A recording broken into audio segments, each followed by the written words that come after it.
तर मित्रांनो, तुमच्या पण घरामध्ये फॅमिलीमध्ये लाडक्या बहिणींना 1500 रुपयाचे 2 हप्ते जर आले नसन तर त्यांनी काय करायचं आहे आणि महिला बाल विकास विभागामध्ये कोणते डॉक्युमेंट द्यायचे आहेत ते लगेच आपण बघणार आहोत। त्या अगोदर आपल्या इंस्टाग्राम पेजवरती तुम्ही नवीन असाल तर लगेच आपल्या इंस्टाग्राम पेजला फॉलो करा।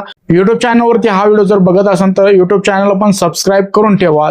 तर मित्रांनो, इथे बघू शकता कागदपत्राची जी यादी आहे ती देण्यात आलेली आहे। याच्यापैकी काहीच कागदपत्र तुम्हाला गरजेचं आहे, ज्याचे झेरॉक्स तुम्हाला महिला व बाल विकास जे ऑफिस आहे तिथे द्यायचं आहे, जसं की आधार कार्ड, बँक पासबुक, राशन कार्डची झेरॉक्स, असे काही जे डॉक्युमेंट आहेत ते तुम्हाला तिथं द्यायचे आहेत।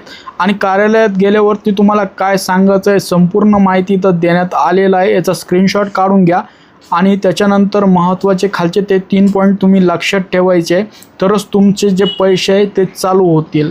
आणखीन जर तुम्हाला काही प्रॉब्लेम येत असतील तर कमेंटमध्ये कमेंट करून विचारा आणि आपल्या इंस्टाग्राम पेजला फॉलो करून ठेवा, जेणेकरून सर्वप्रथम ज्या अपडेट येतील ते तुमच्यापर्यंत पोहोचणार आहे।